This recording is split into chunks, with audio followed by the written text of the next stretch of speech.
اليوم راح نطبخ أكلة آشورية تقليدية اللي هي رزة خاموسة. رز حامض وراح نخلي بيه كوزرة. تعالوا خلينا نشوف شلون نحضرها هاي الأكلة. أول شي نبدأ بتنظيف الكوزرة بأخذ الأوراق الزينة اللي تفيد للطبخ. وهسه راح نغسلها، والغسل دائما يكون بالملح والمي. هاي ماي العين ان شاء الله شويه بالمي اولا، بعدين نضيف الملح ونكمل نسويها مساج حتى تقتل الشوكه وتنعمها للورقه.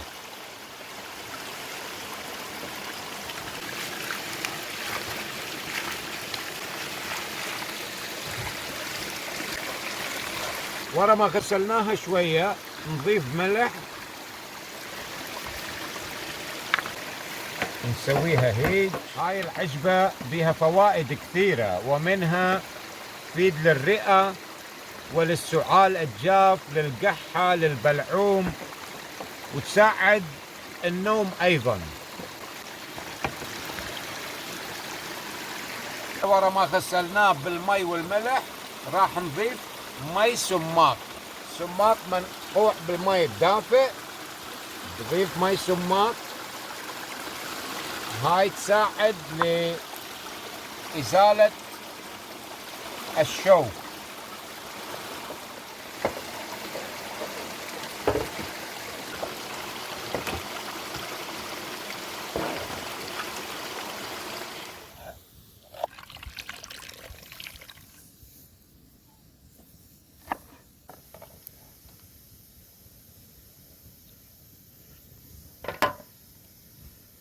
هسه نخليه فوق النار ونضيف المي الساخن.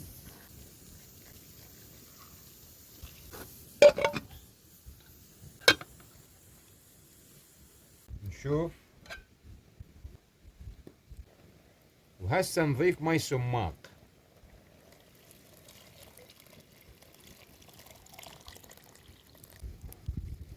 نخليه يطبخ شوية بمي سماق ونشوف.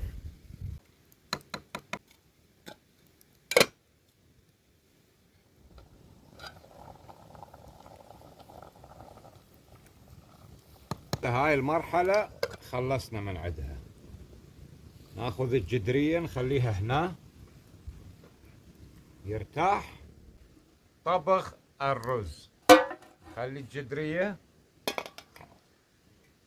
ونضيف زيت الزيتون،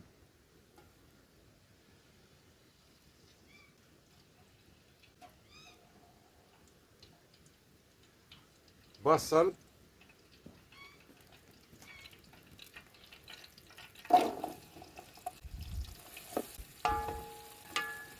شوية ملح، فلفل أسود،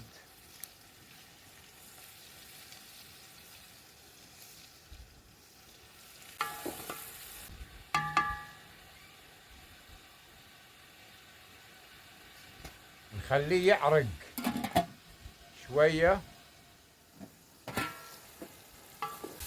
وهسه نضيف الطماطة شمقالها،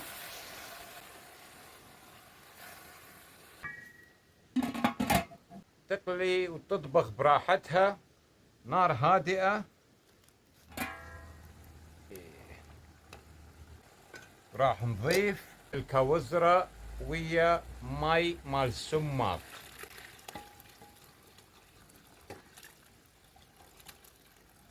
وبعد نضيف أكثر مي مال سماق.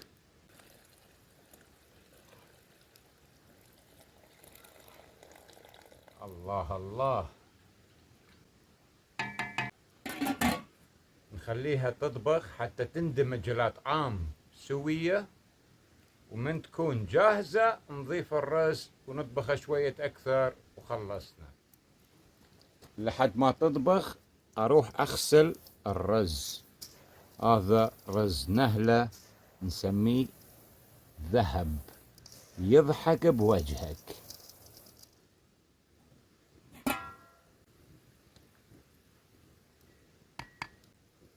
نضيف الرز.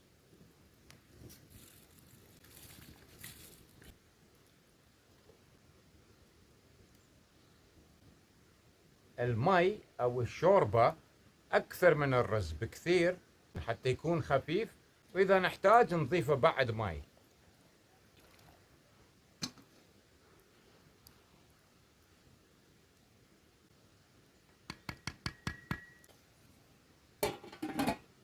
ونخليه يطبخ براحته.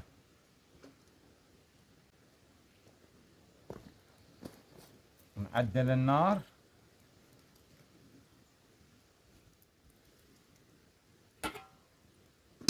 ما شاء الله.